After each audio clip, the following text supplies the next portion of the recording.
Muy buenas noches. Es de mera importancia poder enfocar en este programa lo que ha pasado esta semana con el proyecto de modernización fiscal.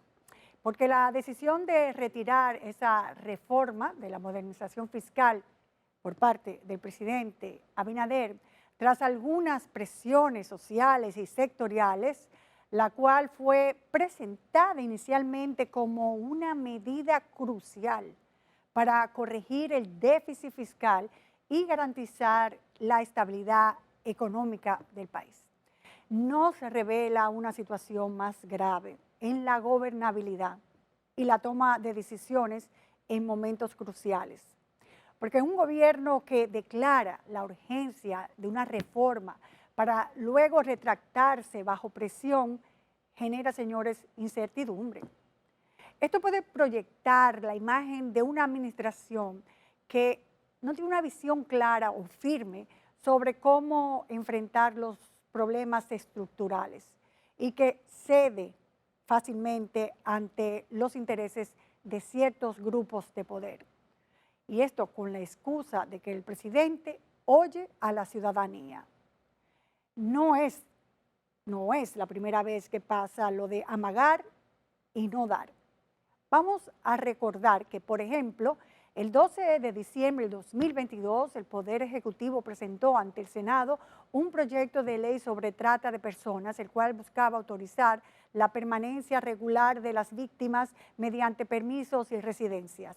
En febrero del 2023 lo retiran por la oleada de quejas.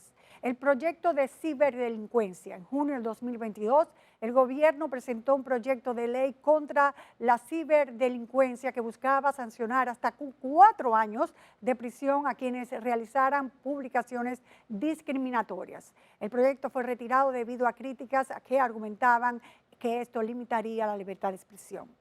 También el 11 de enero del 2022, el gobierno presentó una propuesta para establecer un fideicomiso público para la gestión de la central termoeléctrica Punta Catalina. Tras críticas sobre su posible privatización, el presidente ordenó posponer el proyecto hasta obtener consenso. Pero también escuchamos. Hubo un intento de reforma fiscal en 2021 y que se inició con discusiones de las 12 reformas planteadas por el mandatario en su discurso del primer año de gestión. Pero en octubre del 2021, el gobernante anunció que no aumentaría impuestos y no sometió la reforma tributaria. Pero este segundo intento de someter la modernización fiscal y su insólita retirada del Congreso en plena vistas públicas se llevó la medalla. Por eso ahora, bajo este contexto, se plantean preguntas sobre la verdadera urgencia de las medidas propuestas. Si en un momento se consideraba indispensable corregir el rumbo financiero del país, no resulta coherente que en pocos días esas medidas dejen de ser prioritarias. Se establecía que antes un presidente anterior, por ejemplo Danilo Medina, no había sido responsable por no haber hecho esta reforma fiscal, lo que nos hacía entender que el presidente Abinader estaba haciendo un ejercicio de responsabilidad sometiendo la tan necesaria reforma. Ahora que la retira, ¿dejó de ser responsable? Esta inconsistencia puede interpretarse como una falta de coherencia gubernamental y una muestra de debilidad en la gestión pública, al sucumbir a presiones inmediatas en lugar de buscar soluciones sostenibles a largo plazo, ya que todavía tenemos grandes retos por delante, como una deuda pública que ya supera el 60% de todo lo producido, el hoyo del sector eléctrico que solo para el 2025 se proyecta en unos 2.000 millones de dólares, la evasión fiscal, la informalidad laboral en un 57% muy alto y más de 44.000 millones de dólares tomados prestados. Y un presupuesto general en el que solo en este año 2024 se incluyó una carga de 235.000 millones de pesos en excepciones fiscales para empresarios e industriales, relegando la necesidad de resolver problemas estructurales a un segundo plano, por temor a un costo político inmediato. Y esto crea un precedente en el que el gobierno pareciera ser vulnerable a las coyunturas en lugar de liderar una determinada reforma que considera esencial para el país. La incertidumbre generada en torno a esta situación puede repercutir en la confianza de los inversionistas y de la población en general. Bueno, de hecho, ya empezamos a sufrir las consecuencias del retiro desde el mismo momento en el que se anunció, pues los bonos soberanos cayeron hasta 2.6 centavos, porque un gobierno no sostuvo sus propias decisiones estratégicas, que comprometió su capacidad de liderazgo y la estabilidad futura del país. Por eso vamos a analizar si este retroceso significa una pérdida de credibilidad para el gobierno de Abinader. Bueno, tenemos a Rosario Espinal, socióloga y politóloga, y también tenemos al vocero del PRM, Amado Díaz, para que nos hable sobre esto brevemente. ¿Se pierde credibilidad? ¿Un gobierno puede perder ese norte, Rosario? Bueno, en este caso, la alegría de la gente con el retiro del proyecto es mayor que la pérdida de credibilidad, pero indiscutiblemente la rápida retirada del proyecto del Congreso dio muestra de que ese proyecto no lo pensaron bien y el gobierno no luchó porque se aprobara, y eso no es bueno. Ok, vamos a ver, Amado, ¿piensas tú que una retirada, igual que otras retiradas, está creando un gobierno inestable y que cede a las presiones mediáticas y de algunos sectores? Yo creo que más que crear un gobierno inestable, que es un gobierno que da una muestra de la sociedad en la que estamos, una sociedad democrática donde nada se puede imponer, donde la ciudadanía, lógicamente, que siempre tendrá derecho a reclamo y los gobernantes a escucharlo. Creo que un presidente que ha creado un parámetro, que ha creado un estilo nuevo de gobernar, un presidente que escucha, que pone el oído en el corazón del pueblo y que rectifica si hay que rectificar como lo debe hacer cualquier ser humano. Rosario, ese es el eslogan ahora, un presidente que pone el oído su oído en el corazón del pueblo. Antes teníamos gente sorda o gente ciega, pero ahora tenemos un presidente que tiene un superpoder auditivo y en este caso hace pensar que por la presión mediática puede ir gobernando, pero eso no crea la estructura de un administrador que nos va a dar confianza que aunque no te guste, eso es lo que va. Sí, bueno, en un segundito vamos a poner esto en contexto. El gobierno desde el 2021 está diciendo que hay que hacer una reforma fiscal. Entonces, si tiene 4 años diciendo que hay que hacer una reforma fiscal, eso es tiempo suficiente para que hubiesen preparado un proyecto que si bien todo el mundo no va a estar de acuerdo y a nadie le gusta pagar más impuestos, pero por lo menos que sirviera de base para una discusión fuera dentro del Congreso o en un espacio antes de llegar al Congreso. Pero realmente el gobierno no puede pasarse 4 años diciendo que hay que hacer una reforma, presentarla con tantos problemas y con tanta oposición, y que su salida sea retirar el proyecto sin un plan B. Eso es así, sobre todo cuando, Amado, se decía que el gobierno anterior debió haber hecho la reforma y no la hizo irresponsablemente. Entonces, cuando uno veía a un presidente asumiendo la reforma del proyecto de modernización fiscal, uno decía, mira qué responsable, aunque puede traerle inconveniente a nivel político, está ejerciendo el derecho a su responsabilidad ciudadana, política y como presidente. Ahora que lo retira, ¿podemos decir que sigue siendo responsable? Mira, lo que pasa es que los discursos se acomodan dependiendo de las circunstancias. Ustedes se hubiesen imaginado de que hubiese sido todo lo contrario y que se impone la reforma. Es un dictador, es alguien que no escucha al pueblo. ¿Qué es lo que se ha hecho? Yo puedo entender algo así. Y esto sirvió para mucho. Por ejemplo, nosotros escuchamos en un ejercicio democrático, tal vez hasta en exceso, nos dijeron de todo, asumimos con estoicismo, los aguantamos sin ningún nivel de respuesta para ver hasta dónde llegaba el interés del pueblo en esto. ¿Y qué pasó en ese ejercicio? Que todo el mundo está consciente, todo el mundo está claro, todo el mundo sabe que hay que hacer la reforma, pero cuando se le preguntaba, ¿y cuál es su aporte? No, cóbrenle a Nuria, cóbrenle a Rosario, cobren, es decir, nadie quiere asumir ningún costo. Ahí está la responsabilidad de un presidente. Sabiendo que eso es así, no se puede llevar de voces agoreras de oposición para no tomar una decisión que sabe que es vital. Posiblemente, Rosario, el hecho de que él diga, ¿por qué me voy a echar yo esa cuava en buen dominicano? Aguanto estos 4 años como es posible y el que venga dentro de 4 años, que arree él con la reforma. Bueno, yo tengo varios años diciendo que aquí no se va a hacer reforma fiscal como manda el librito, en época de estabilidad y con pacto y acuerdo de todas las partes. Y eso no va a pasar. Aquí se va a hacer una reforma tributaria cuando estemos al borde de una crisis macroeconómica, lamentablemente. ¿Y por qué digo esto?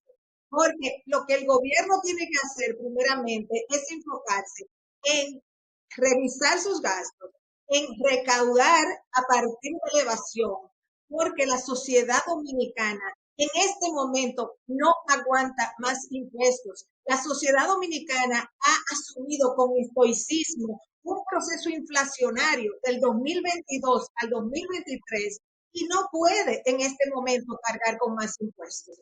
Bueno, hay algunas personas que pueden pensar que esto es un punto de inflexión, que de aquí para adelante cualquier cosa puede pasar en la economía dominicana y todo va a ser consecuencia de no haber tomado esa decisión en ese momento. Una decisión que según el director de comunicaciones, todo el mundo estaba opuesto según sus encuestas y había errores garrafales.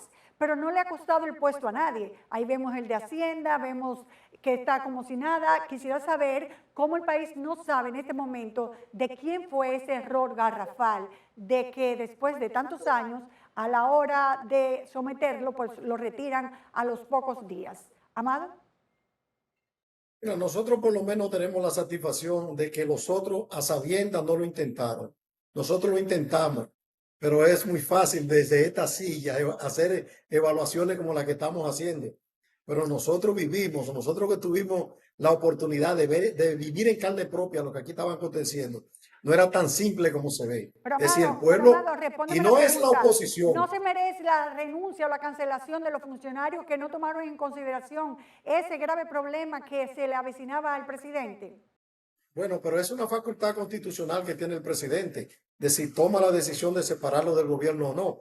Ahora, yo sí sé el estado situacional en que vivimos y no es que la oposición se oponía, es que se oponía la nación en su conjunto.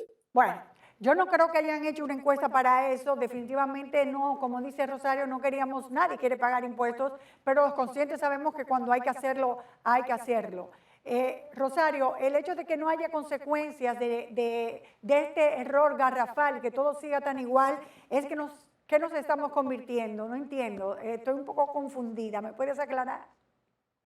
Bueno, mira, yo pienso que no había intención de aprobar esa reforma fiscal, porque si hubiese intención de aprobar una reforma fiscal, hubiesen presentado una reforma que aunque hubiese sectores que no le gustaran, por lo menos fuera viable. Esa reforma fiscal era inviable, ponía impuestos a diestra y siniestra y quitaba subsidios a diestra y siniestra. Entonces, tú no puedes presentar una reforma fiscal de esa naturaleza en una sociedad donde hay tantas inequidades y tantos entuertos. Entonces, yo pienso que ese proyecto fue un ritual. Fue un ritual de lo presentaron, y bueno, ya lo presentaron, cumplieron con presentarlo y rápidamente lo retiraron. Bueno, Esa es mi percepción de lo que pasó. Una estrategia que no había oído, que es peligrosa, muy riesgosa, porque hace tambalear un poco el statu quo de un presidente a la hora de verse firme ante las decisiones que debe tomar. Mira, yo más bien lo que creo es que tarde o temprano habrá que hacer la reforma, que pudiese verse como un triunfo a corto plazo, pero a la larga lo que tenemos la oportunidad de estar en un ejercicio político, sabemos que a la larga, aún con el costo que eso represente, es ineludible que habrá que hacer. Bueno, en este caso ya no creo que sea en el gobierno del presidente Abinader, sino en los próximos gobiernos de cualquier partido que sea resultado. Pero no te me pongas tan pesimista como Rosario, no se sabe, porque esos empresarios que hace horas negaron negaron a hacer aporte para que se produjera la reforma, hoy llaman a un diálogo para que se haga. Pero que yo quiero aclarar, mi posición no es pesimista, mi posición está describiendo lo que yo vi. Un proyecto del cual se habla hace 4 años, lo presentan el 7 de octubre a la Nación, lo introducen al Congreso el 8 de octubre y ya 2 semanas después lo están retirando. Eso, miren, mi posición, al contrario de ser extremista, es muy benigna. Porque lo otro podría ser que no sabían lo que estaban haciendo. Porque presentar un proyecto que generó tanto y tanto rechazo y que subía de un tirón de 0 a 18 el ITEVIS en muchísimos productos de consumo básico de la canasta, eso es una barbaridad. Entonces, pues no sabían lo que estaban haciendo y presentaron ese proyecto sin consultar, o es lo que yo dije Bueno, por primero. eso yo digo qué pasó con el Consejo Económico, qué pasó con el Consejo Económico y qué pasó con el Consejo de Comunicación. Tres vitales puntuales para que esto no llegara como llegó al punto que llegó. Muchas gracias a los panelistas por haber debatido el tema. Buenas noches.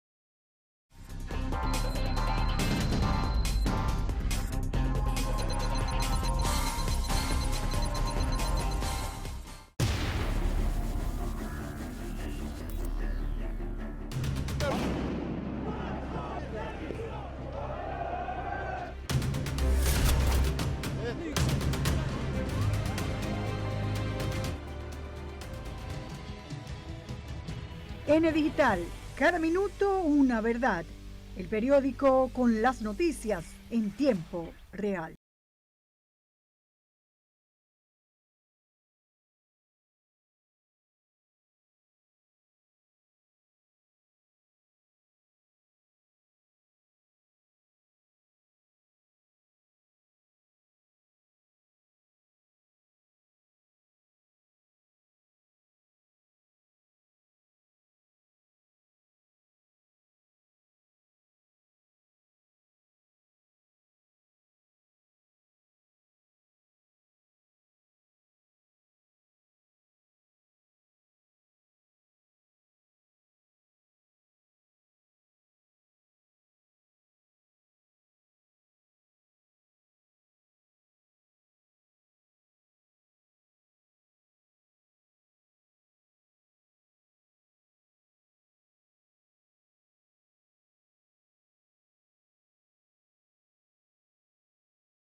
Usted es psicóloga, que fue la pregunta que le hice. Es psicóloga, es psicóloga.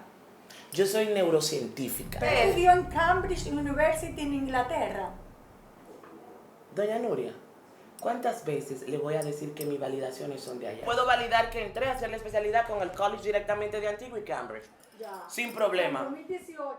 Así comenzó todo un episodio trágico cómico que ha durado 1 año y medio entre una cosa y otra, donde de repente esta señora llamada Elizabeth Silverio, que se hacía, como ya saben ustedes, pasar por neurocientífica y tenía un centro de terapias para niños autistas sin ningún aval y permiso de las autoridades correspondientes, luego de haber sido sometido por estafa o sometida por estafa, pasada 3 meses en prisión como medida de coerción y lograra el arresto domiciliario y más tarde la libertad pura y simple, se desató la otra historia de esta histriónica y vergonzosa situación. La antigua Elisa Silverio produce un cambio radical físico notable luego de una operación de bariátrica. Se convierte en una persona totalmente diferente. Se reinventa. Sin ningún tipo de rubor, comienza a hacer entrevistas en los programas que estuvieron dispuestos a oírla, que fueron muchos, y cambiando muchas veces la versión o aumentando la cantidad de profesiones que su mente tiene. La pseudocondrita, las ondas delta, alfa, teta, cada una se conectan. Yo lo hablo porque soy médico, usted no tiene que entenderlo completamente. No soy médico, nunca he medicado, no sé ni siquiera cómo sacar una aguja.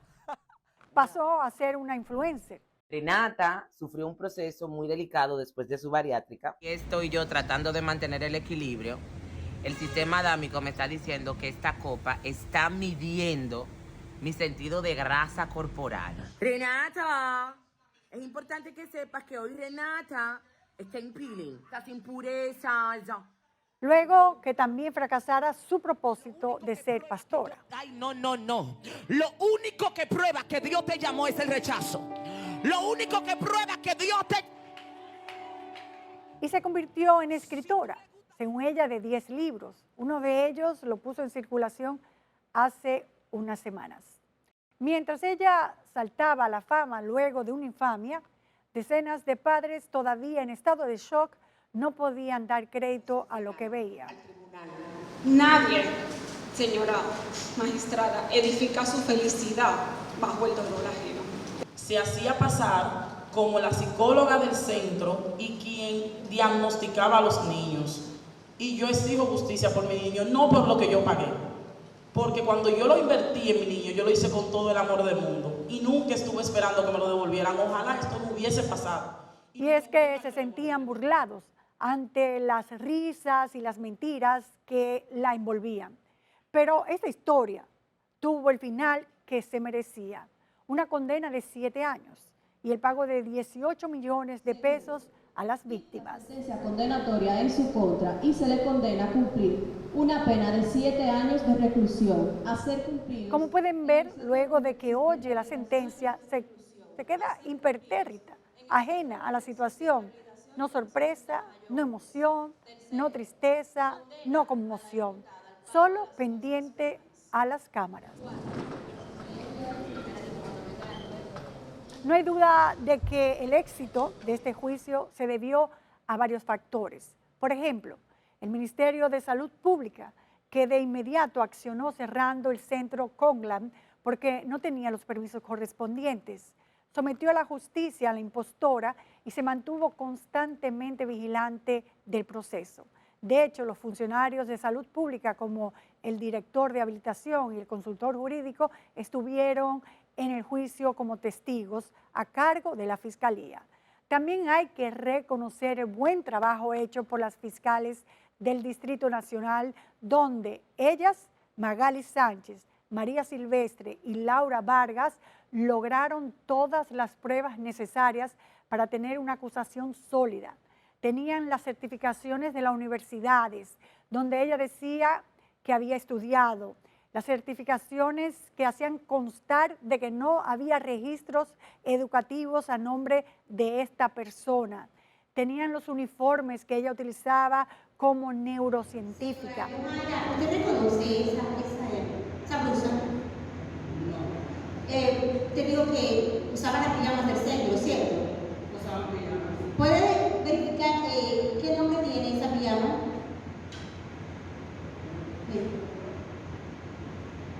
Elizabeth Silverio. ¿Qué profesión dice que tiene Elizabeth Silverio?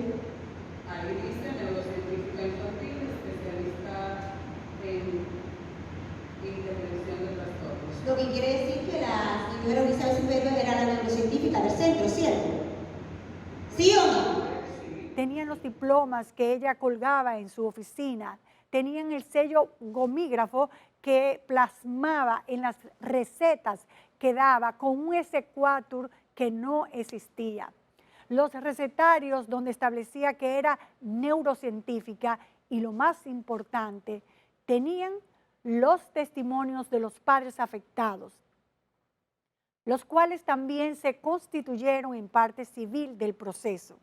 A esos padres hay que darles también el crédito de que se mantuvieron firmes días tras días, horas tras horas, esperando ser interrogados por la justicia. Tuvieron que soportar insultos de Elizabeth, donde los acusaba de que ellos maltrataban a sus hijos. Tuvieron que oír que ella los llamara mentirosos y unas innumerables cosas que pasaron en ese juicio. Pero gracias a estos testimonios, las juezas pudieron empaparse de la situación y por eso, antes de leer la condena, argumentaron el porqué de la misma, donde establecían que el Ministerio Público pudo comprobar los hechos de la falsedad de los títulos y que se hacía pasar por neurocientífica, psicóloga y psicoterapéutica, cuando no lo era. El daño infligido a los menores con una condición especial, donde una intervención profesional oportuna puede ser una gran diferencia para la vida de estos niños.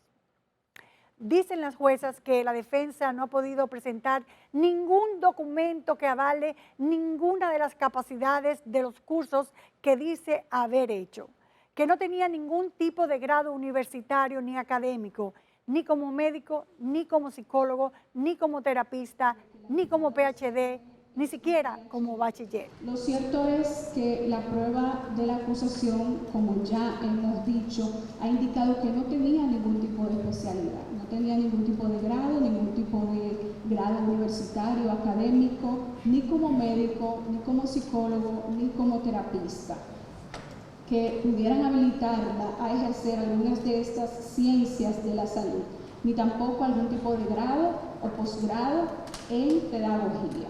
El colmo de la defensa.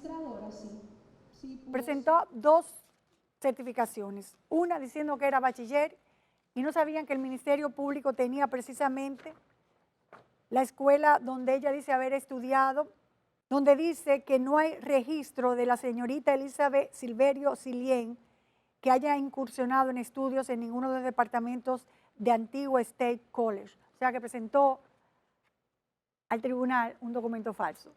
Pero presentó otro documento falso de una universidad de Madrid llamado UDIMAS, donde decía que estaba haciendo un posgrado.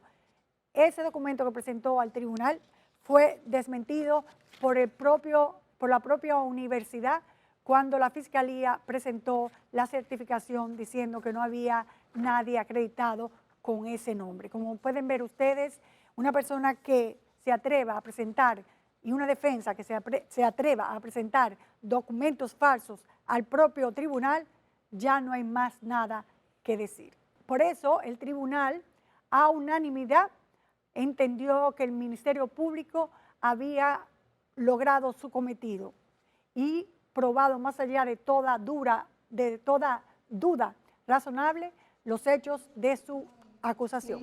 Estos títulos que ostentaba la imputada son falsos, ya que dichas universidades dicen no contar con ningún tipo de registro de esta persona. Tipifican el uso de documentos privados falsos.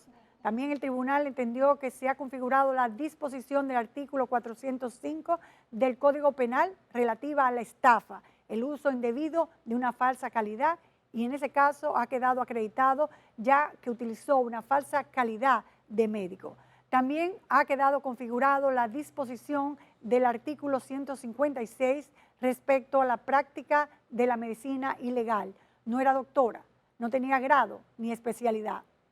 Por lo tanto, esa sentencia de 7 años, cuando lo máximo era 10 y fue lo que pidió la Fiscalía, me parece muy justa y necesaria.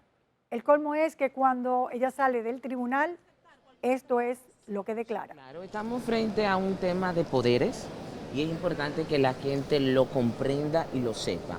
Yo creo que esto apenas está comenzando, de rodilla ante Dios y de pie ante los hombres.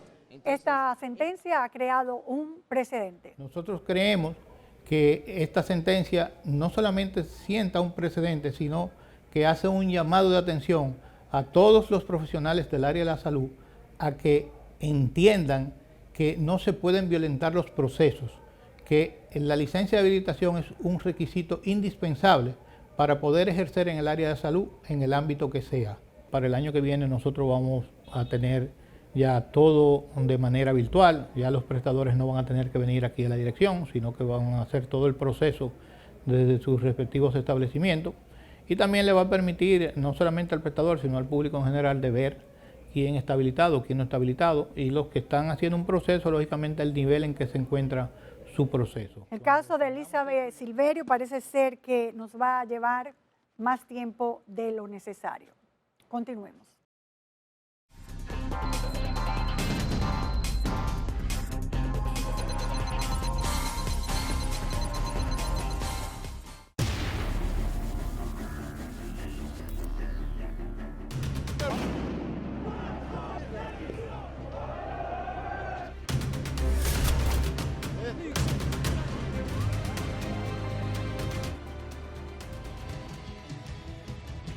N Digital, cada minuto una verdad. El periódico con las noticias en tiempo real.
Hace varias semanas que quería conseguir esta entrevista con una persona a la que aprecio mucho y admiro, Héctor Acosta El Torito.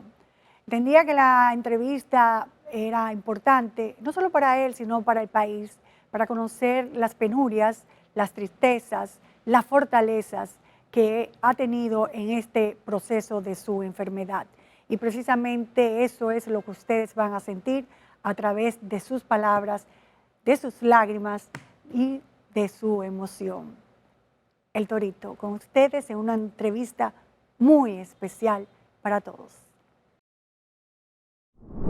Bueno, aquí estamos, listos. Aquí estamos. Para hablar un tema difícil, ¿no? Sí. De momentos que no esperabas vivir, pero que yo pienso que con la valentía, la entereza que has demostrado, sirve de aliento a otras personas que puedan estar pasando ese proceso. Sí. Testimonio humano, y por eso queremos de que hables, que nos comentes cómo comenzó todo. Mira, primero yo creo que tengo que darle gracias a Dios porque me mantuvo la fe intacta. La fe intacta. En segundo lugar, creo que yo puse mucho de mi parte porque no pensé que la paciencia me iba a dar para tanto.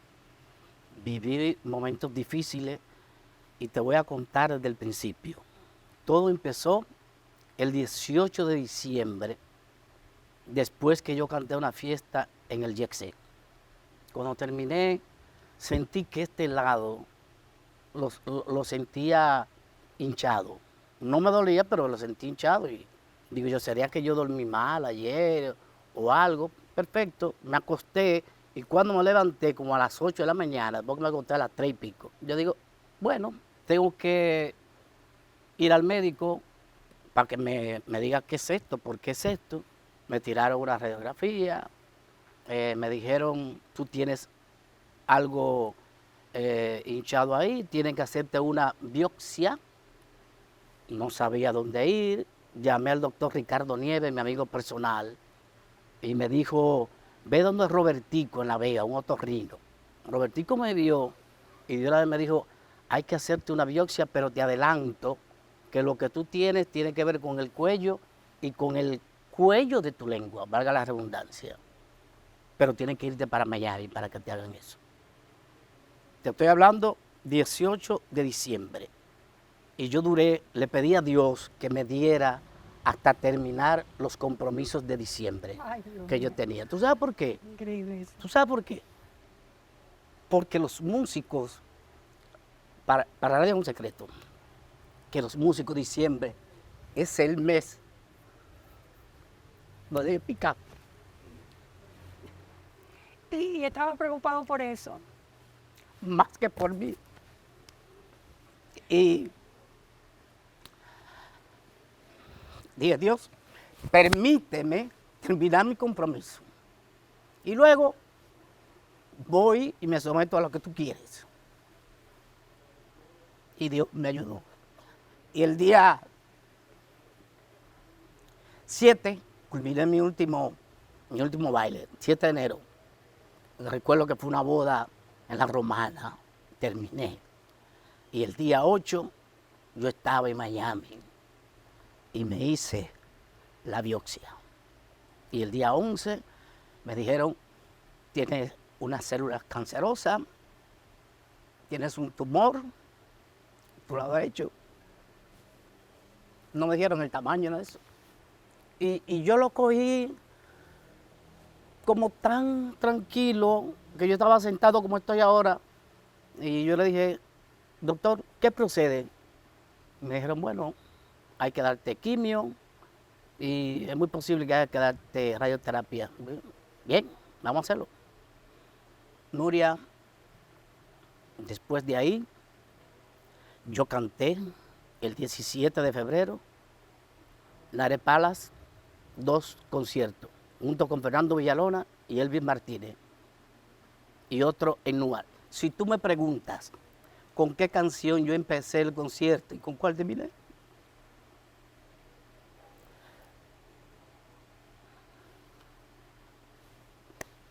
no te sé decir. ¿Sabes por qué? porque Dios me agarró del camerino y me puso en el escenario, canta. Y cuando termine yo vengo a buscarte. Me buscó, me montó a la jipeta y me fui al hotel. Recuerdo que el otro día eran las elecciones municipales aquí.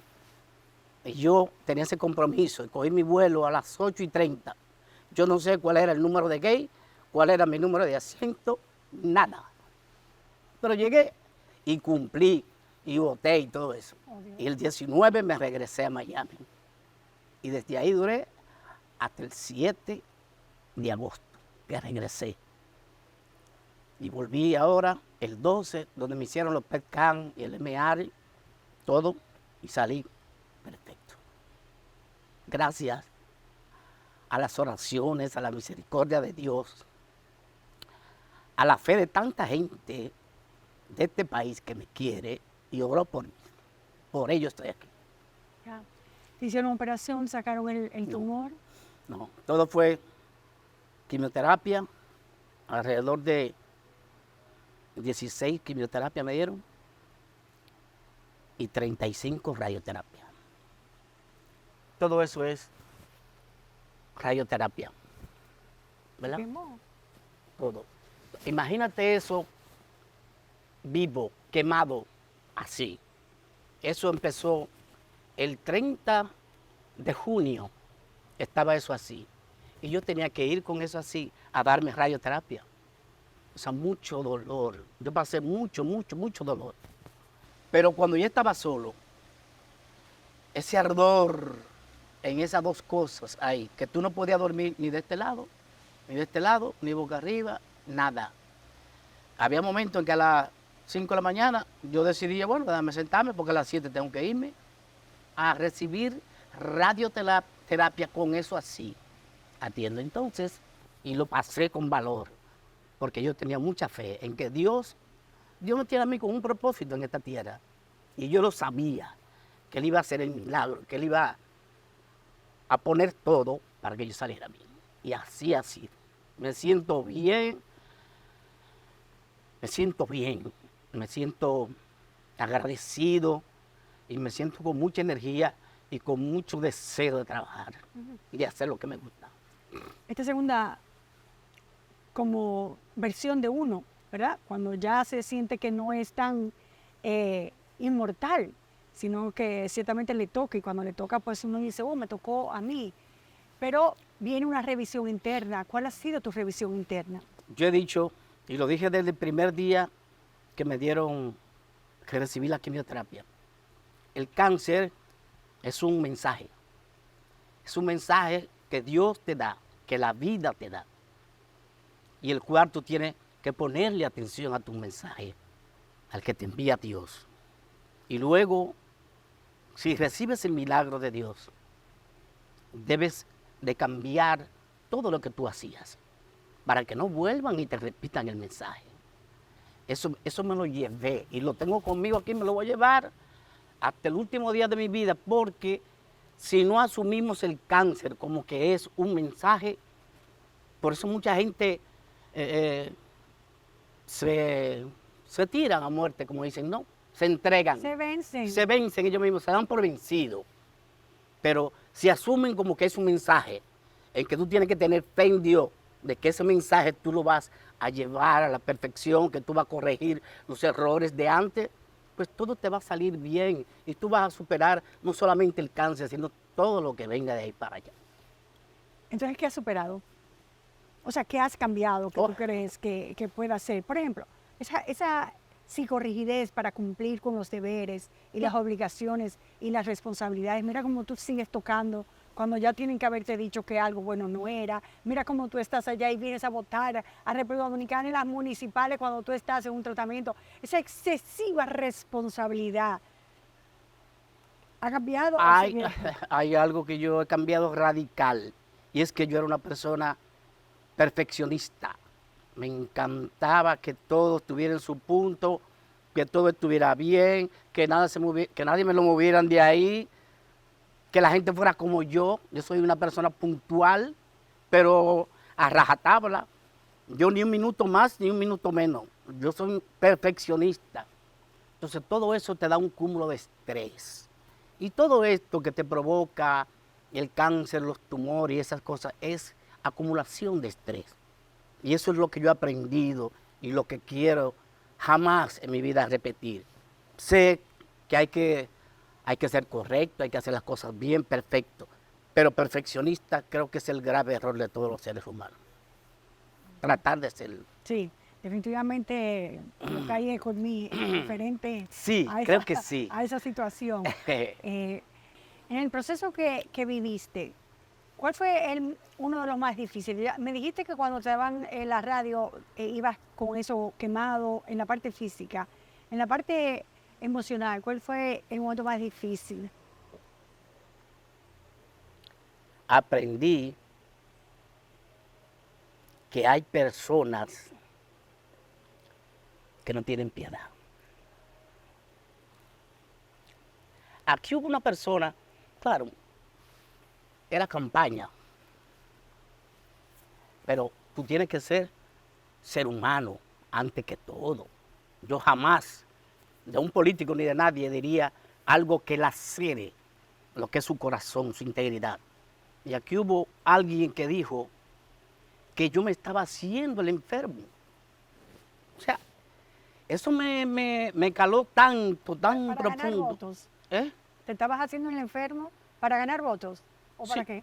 Sí, yo me estaba haciendo el enfermo para no enfrentar a fulano de tal, para no ir a un debate. O sea, cosas como tan, caramba. Y yo decía por dentro de mí, pero será a mí que me lo está diciendo.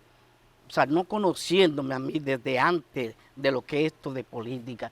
Y te confieso de todo corazón que lo que más me laceró, lo que más me hirió de todo el proceso, fue esa expresión. Wow. No porque viniera, porque de esa persona yo puedo esperar cualquier cosa, sino que un ser humano pudiera pensar, imaginarse, en su sano juicio, de que este humilde servidor iba a jugar con algo tan fuerte como eso, con la enfermedad, con la salud. A mí nunca me ha gustado exponer mis cosas personales, mi de salud al público y nada de eso. No me gusta, porque creo que son cosas muy de uno personal. Bueno, yo tengo que decir pero que me tengo dolió. mucho tiempo detrás de ti para esta entrevista personal. Yeah. Y aun cuando ese cariño que hay entre nosotros, yo quería hacer testimonio, pero tú te estabas resistiendo porque precisamente no te gusta como Así es. hablar de esas cosas privadas. Y te agradezco mucho que lo estés haciendo por el bien de los demás, que es parte de tu servicio, que debes continuar. Entonces, como tenemos esta segunda versión del Torito, Torito.luz, esperamos entonces un Torito igual de siempre, pero más maduro, o el Torito con mayor dedicación así. ¿Cómo sería el Torito? No, mira, lo primero que yo no puedo perder es mi esencia, lo que yo soy, como yo hablo, como yo actúo. Lo que sí voy a cambiar es el ser perfeccionista. Sí, eso, lo que sí voy a cambiar es que primero yo y después yo. Exacto. Y si sobra un chin, también para mí. Entonces, esas son las primeras cosas, las prioridades que yo tengo. Lo demás, vamos a ver qué nos tiene Dios con su propósito, recuperar la salud 100%, que solamente me queda mi garganta, que es mi instrumento, que es lo que amo. Estuvo bastante cerca tu garganta, ¿verdad? Sí. Todavía tengo problemas con la resequedad. Okay. Pero ya estamos avanzando y yo espero en Dios para diciembre cantarle algo a la gente sin acelerar el proceso de la sanación. Hablas mucho de Dios, pero quiero saber si en algún momento te sentiste desprotegido de Dios. Nunca. O sea, que cuando te da la noticia, tú no dices, ¿por qué Dios a mí? No, jamás. ¿Con tanta gente mala? Jamás. Todo. ¿No reprochaste? La palabra clave mía era que sea tu voluntad, Señor. Desde que salía del apartamento hasta que llegaba a la clínica. Y llegaba al hospital y cuando entraba a la sala de la radioterapia, me decían, quiero oír música. Digo yo, salsa. Un tipo que nunca ha oído decir que salsa, que merengue, bachata. Salsa, tiraba así, salsa. Y agarraban a esa gente y me ponían salsa clásica. ¿Cómo salsa clásica? Clásica, en los 70 y 80, y yo ahí, oyendo mi salsa, compadre, me aprendí mucho. ¿Te reconocían ellos? Antes me aprendí, claro. Un trato 1A. Primero tratan a la gente como ser humano y todos hacen parte de ello. Eso hace que el proceso sea más, más divertido, aunque no quepa la expresión. Sí, menos obviante. Yeah. Has tenido mucho apoyo de los artistas. Hoy he leído muchos mensajes de los artistas. ¿Eso te llega? Sí, claro. Los colegas han sido solidarios conmigo. El país, todos, la prensa, todos han sido solidarios conmigo. Mis colegas senadores, el presidente del Senado, lo quiero, tremendo ser humano. A todos, al país completo. Pero mis colegas han sido solidarios. Todos. Qué bueno. Lo agradezco. Bueno, y entonces tu familia, el apoyo, ¿en qué consistió el apoyo de tu familia? 100%. 100%. Conmigo, 100% conmigo. Cuando no podían estar, llamadas, mensajes, ¿cómo estás? ¿Cómo te sientes? ¿Qué te duele? Total. Te voy a confesar algo.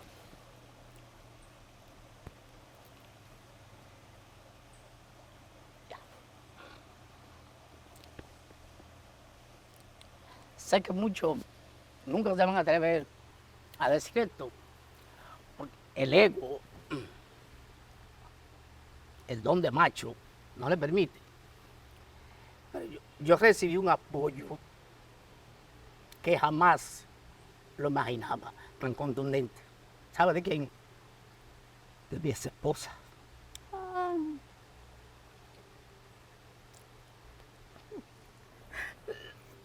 La bendigo. La bendigo.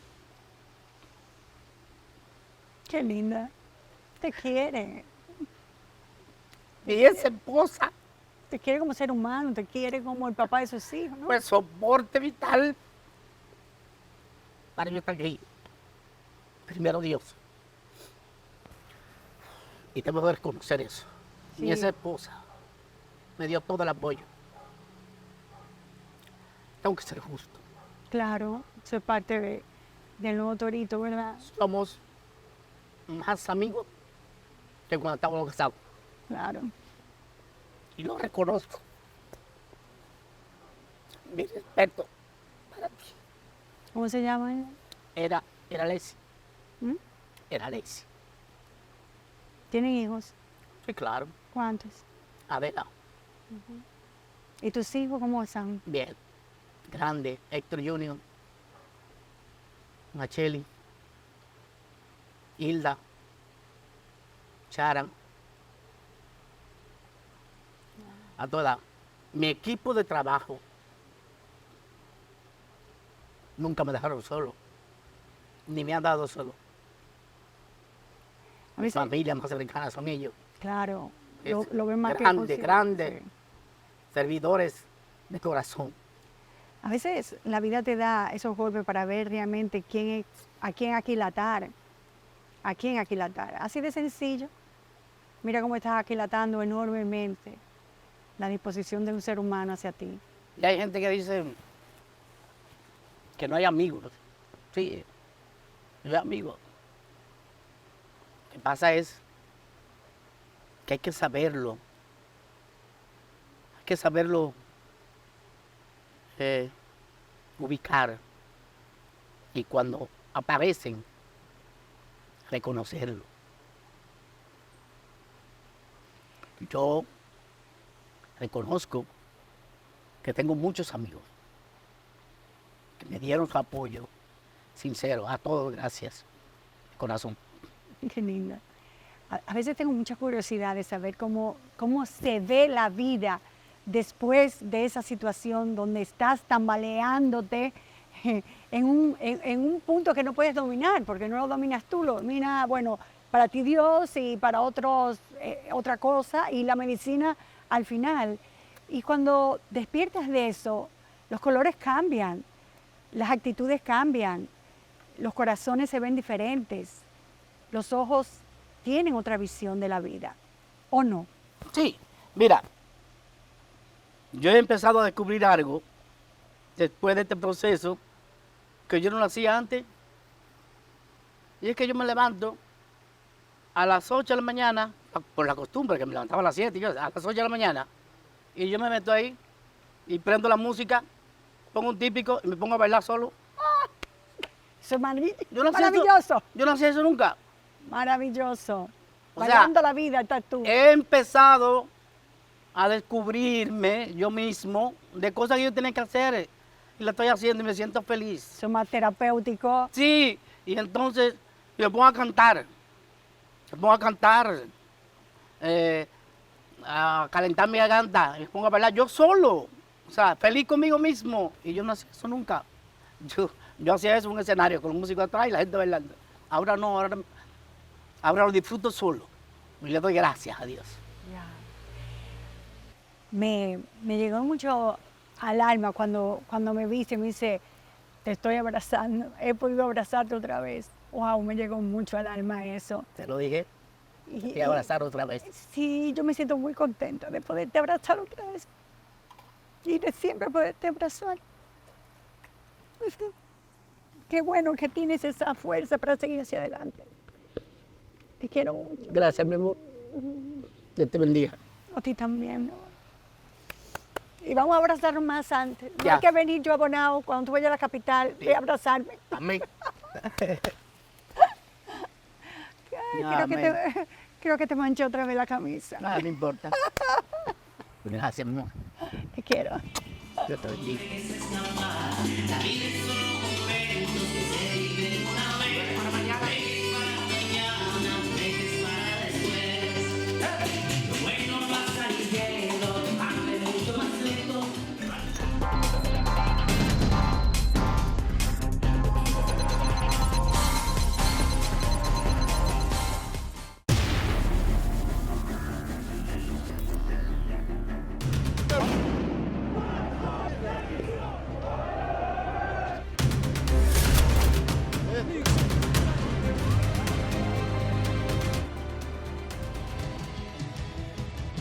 N Digital, cada minuto una verdad.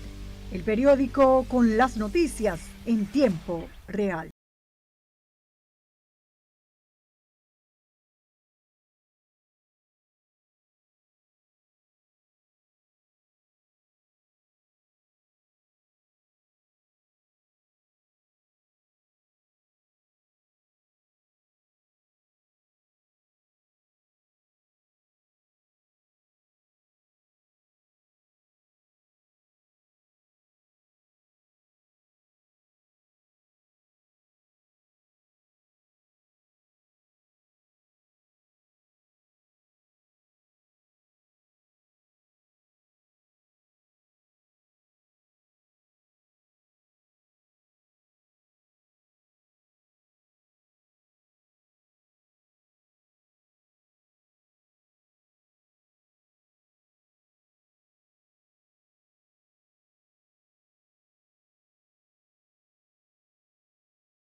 a continuación, la fotocrónica con Franklin Guerrero. Vamos a la fotocrónica de este sábado 26 de octubre del 2024. Después que el presidente Luis Abinader retiró su propuesta del proyecto de modernización fiscal, el PRM publicó un espacio pagado manifestando su apoyo al retiro de la discutida pieza, lo que motivó el rechazo de la misma en las vistas públicas del Congreso y en las calles. En otro tema, en un hecho sin precedentes en los últimos años en el país, fue atrapado infraganti en acción delincuencial el Ministerio Público en las Matas de Farfán, en San Juan de la Maguana. Andaba en su camioneta blanca rotulada y con su placa institucional, siendo identificado por varias patrullas de la Policía Nacional de la zona. Fue esposado como un cualquiera contrabandista de cigarrillos haitianos y conducido preso para ser sometido a la justicia. Señores, una carrera echada a perder por varios malditos pesos. En otro tema, siguiendo la cadena de apresamientos de dominicanos que introducen ilegalmente a haitianos en todo tipo de vehículos, fueron apresados 2 de ellos en el puesto de El Indio en la provincia de Independencia. De nombres Antonio Cueva Díaz y Javier Jiménez Pérez, viajaban en un carro azul fletado por ilegales, trabajo del Ejército de la República Dominicana. La mañana de ese mismo día se realiza en la Policía Nacional la reunión de seguridad nacional, encabezada por el presidente de la República. Se evaluaron los resultados de las tareas asignadas, los logros obtenidos y las nuevas misiones. Fue recibido por el nuevo ministro de las Fuerzas Armadas, Fernández Onofre, que recién llegó de Argentina en un encuentro de trabajo con otros altos mandos de Latinoamérica. Ese mismo día, lunes, en LA Semanal, el presidente Abinader presentó el crecimiento de las exportaciones y por arribita tocó el tema de la natimuerta propuesta del aumento de impuestos, como el rescate de los robados ITEVIS y su ocultamiento público.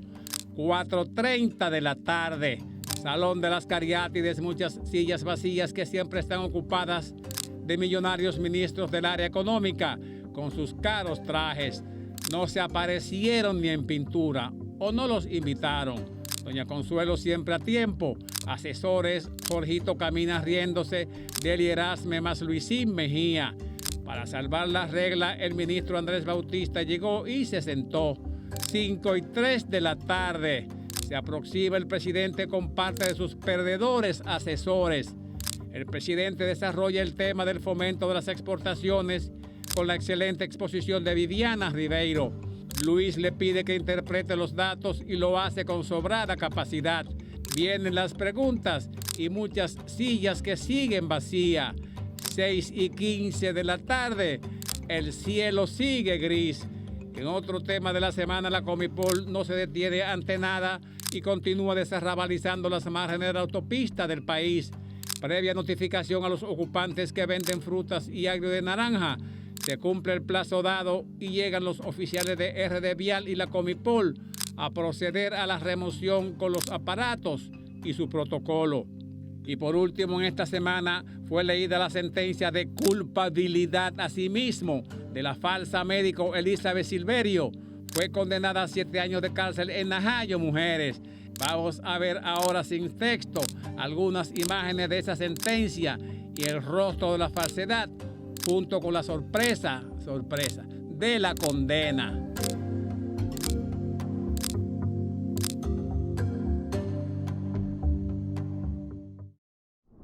Siga haciendo su trabajo con amor. Antes de finalizar, voy a agradecer a la Policía Nacional, a nombre de su director, el Mayor General Guzmán, por el reconocimiento que nos hicieron la noche del jueves a un grupo de comunicadores, oficiales, personalidades que tienen que ver con la reforma policial. Un momento muy agradable y que se agradece de corazón. Hemos llegado al final, a nuestro cometido de esta noche, y ahora sigue Sergio Carlos con el Antinoti. Muy buenas noches.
Aunque el presidente haya ordenado ya el retiro del proyecto de ley de modernización fiscal del Congreso, esto no significa que nuestro país no necesite aumentar sus ingresos. Nosotros, que nos opusimos desde el primer día a esta propuesta de reforma de la forma en que lo hicieron, somos conscientes de que el Estado dominicano necesita recaudar más y estaríamos dispuestos a pagar más si viéramos una austeridad real por parte del gobierno.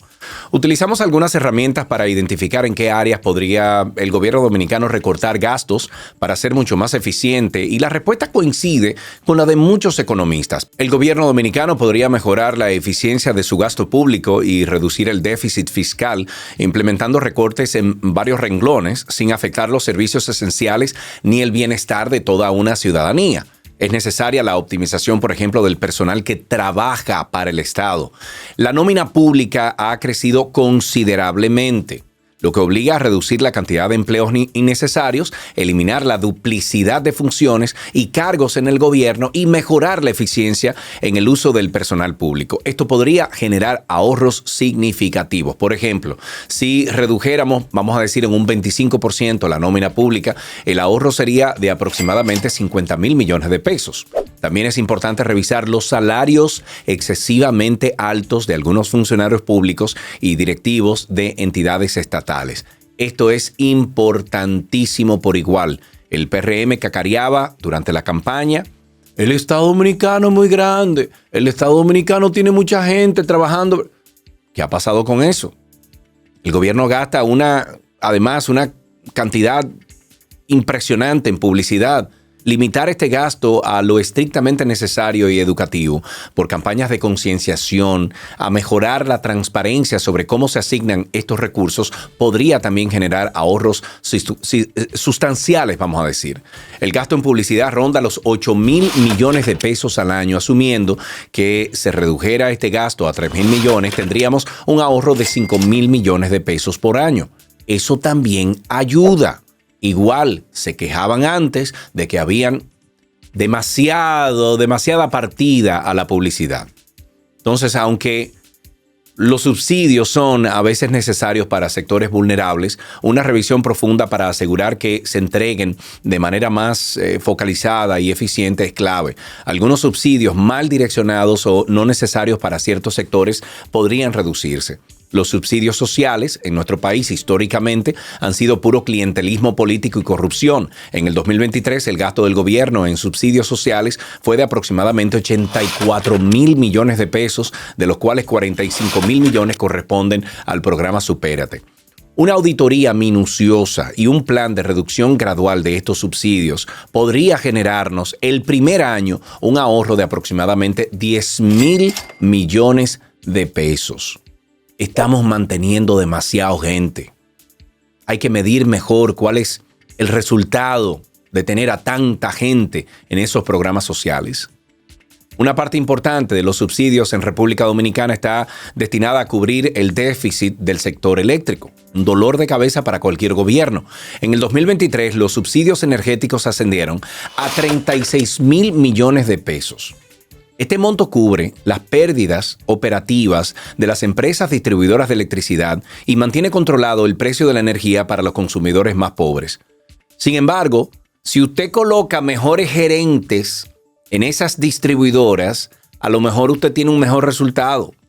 Incluso recientemente el presidente del Consejo Unificado de las Sedes, el señor Celso Marrancini, dijo que en el país hay aproximadamente 800,000 personas que no pagan por el servicio eléctrico. Entonces imagínese que a esa cantidad de usuarios se les aplicara al menos un cargo fijo de 250 pesos o 500 pesos mensuales. Podríamos estar ahorrando al país unos 3,000 millones de pesos al año. Y cuidado sin más. Lo que pasa es que se quejan por un lado, entonces por el otro se roban la luz. Otro gasto innecesario que puede eliminarse de inmediato y por completo es el destinado barrilito y el cofrecito de nuestros honorables congresistas. El barrilito cuesta anualmente 300 millones de pesos, mientras que el cofrecito representa un costo de 1,140 millones de pesos. Si a esto le sumamos las exoneraciones que se les otorgan a estos congresistas, que representan un costo de 250 millones de pesos anuales, podríamos ahorrarnos en estos honorables alrededor de 1,700 millones de pesos al año. Entonces, demuéstrennos que ustedes también se sacrifican. Los fondos que se asignan a los partidos políticos, que salen de nuestro bolsillo, ascienden a aproximadamente 1.650 millones de pesos anuales. Esto es una burla, porque ya nos roban lo suficiente los políticos como para también tener que mantenerlos a ellos y mantener sus partidos. Entonces, mucho se ha hablado de los ministerios, de direcciones y otras instituciones gubernamentales que son innecesarias o que tienen duplicidad de funciones en el Estado Dominicano. Si fusionamos y eliminamos las oficinas gubernamentales que sobran, podríamos tener un ahorro entre 20,000 y 35,000 millones de pesos. Para nuestra suma, tomaremos en cuenta la cantidad menor para que luego no digan, coño, se pasaron, ¿verdad? Estamos exagerando. Pero eso no significa que usted va a mandar a la gente que usted está sacando de esos ministerios, dije que la va a reubicar a todita. No, hay unos cuantos que sí, por profesión se lo merecen, por eficiencia. Pero no todos. Y además, con una evasión fiscal del 5% del Producto Interno Bruto, según estimaciones del Banco Interamericano de Desarrollo, que asciende a unos 346,000 millones de pesos, no hay necesidad de seguir gravando a quienes ya pagamos impuestos.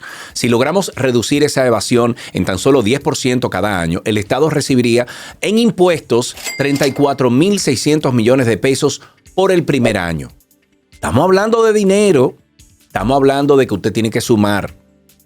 Entonces, ¿cómo se logra esto? Lo primero que se necesita es planificar y simplificar la tributación. Debemos eliminar esta gran cantidad de impuestos y facilitar a la gente el proceso de declaración y pago. Además, si reducimos las tasas, se disminuye la evasión. No estamos hablando de disparates, señores. Esto es algo que ha ocurrido en otros países, incluso aquí en República Dominicana. En el año 1992 se redujeron las tasas y aumentaron ¿qué? Las recaudaciones. Entonces, de igual forma, los países con mayor esfuerzo fiscal, es decir, aquellos que tienen impuestos más altos, presentan una recaudación per cápita menor que aquellos países que cobran menos impuestos. ¿Le está llegando? Sumando todos estos ahorros que hemos mencionado aquí, de forma ligera, tenemos un ahorro total anual de aproximadamente 125,950 millones de pesos. Estos son unos 3,000 millones de pesos más de lo que pretendía recaudar el Estado Dominicano con esta porquería de reforma que presentaron hace unas semanas. Esto demuestra que no es necesario que los ciudadanos que ya pagamos nos sacrifiquemos más para lograr desarrollo y el progreso que necesitamos en este país. Hay otras partidas que, bueno, no hemos mencionado, como por ejemplo las 70,000 bancas de apuestas ilegales que hay en todo el país. Y todo el mundo, incluido el propio gobierno, sabe dónde están y quiénes son y de quiénes son. Si cada una de estas bancas paga el costo de esa licencia de operación, el Estado estaría recaudando entre 14,000 y 35,000 millones de pesos. Entonces, tampoco se habla de poner más impuestos a las apuestas, porque tenemos un Congreso lleno de banqueros que nunca aprobarían algo que vaya en contra de sus beneficios.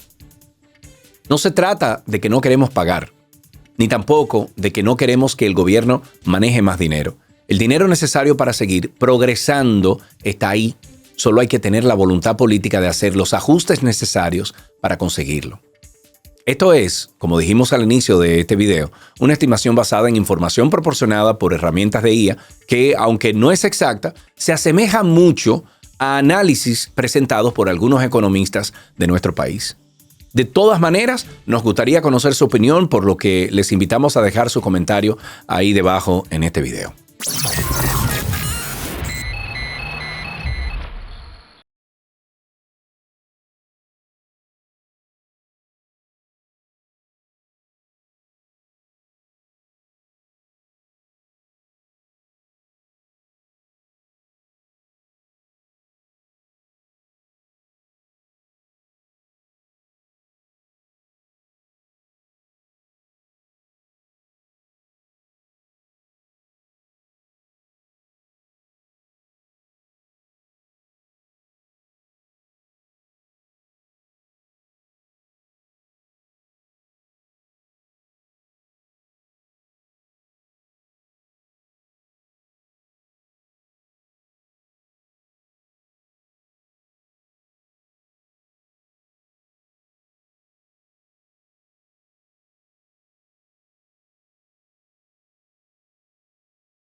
Guido Gómez Mazara, director del Indotel, anunció que ese organismo tiene 300 millones que están a disposición de la Procuraduría General de la República para la instalación de bloqueadores de señales de celular para ser utilizados en las cárceles y así evitar las molestas y criminales llamadas de los presos. 300 millones, premio mayor. Así, 300 millones, exacto.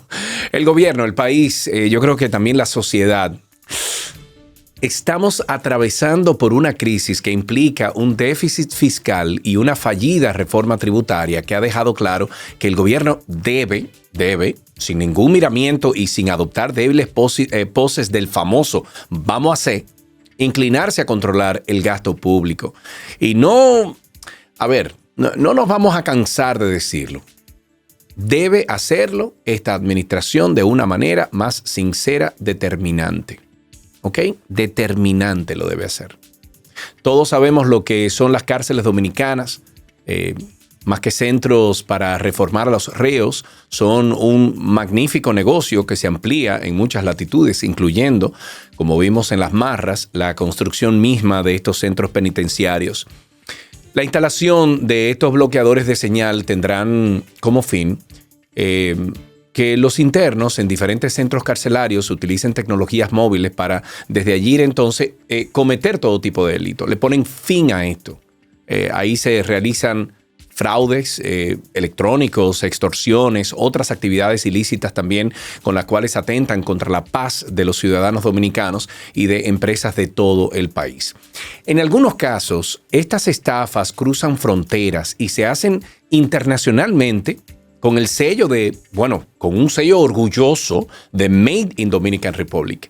Y ni hablar que desde hace muchos años las cárceles han servido para que algunos reos arreglen su mundo para atentar contra la vida de ciudadanos por diversas razones, ¿no? Es que ni en la película del Padrino, muchachos, se vio ese nivel que tienen de crimen organizado tan bohemio aquí en esta isla. Es que son organizados, producción. Pero cuando hablamos de negocios, debemos dar cifras, porque quizás muchos no saben que según un informe de la Comisión Nacional de los Derechos Humanos, solo en la cárcel de La Victoria se movían 3 millones de pesos semanales para el año 2016. Coño, 3 millones, Sergio. Pero ahí deben vender, qué sé yo, loro para que los presos hablen y no se sientan choros. Muchacha. Tiene que haber de todo tipo de negocio de comida. No, es que tienen de todo, producción. Es que tienen de todo. O sea, estamos hablando de unos 12 millones de pesos mensuales. Pero estamos hablando ahora de que estamos en el 2024, o sea que no se puede dudar que esos negocios en estos momentos generan unos 20 millones de pesos mensuales. Incluso, creo que hace como 6 meses alguien publicó unos estudios que decían que se movían alrededor de 6 millones ya en la cárcel de La Victoria, pero hay que confirmar eso. Entonces, la gran pregunta, ¿quiénes son los más beneficiados de esta arteria comercial que existe en La Victoria? A mí nadie me puede decir que son los presos, porque aquí siempre hay que repartir para el comandante. En más de una ocasión hay quienes han intentado arreglar este desorden carcelario, pero el negocio está primero. Ahora bien, escuchar hablar de 300 millones para bloquear llamadas de los presos, justo en este momento en que acabamos de salir de varios líos o que tenemos varios líos, yo creo que para nosotros los ciudadanos es para que nos alarmemos al escuchar cifras millonarias para destinarlas a evitar que los presos realicen esas llamadas de todo tipo. Ya este pueblo está, yo creo que con los nervios de punta cada vez que le hablan de millones y millones y más millones de licitaciones, de contratos, de inversiones, sin que, coño, se solucionen los problemas. Miren ahí ahora como salió hoy, de que quemar el colímetro. ¿Para qué? ¿Para qué? ¿Para dejarlo otra vez que se pierdan, que se dañen, que para que un tigre de eso, un oficial de eso no sepa cómo usar esa vaina? Para dejar, yo que tomo carretera todo el tiempo, para dejar que los camiones en la carretera anden sin luz, sin tapa de bonete, sin goma que sirvan, sin luz. ¿Para qué?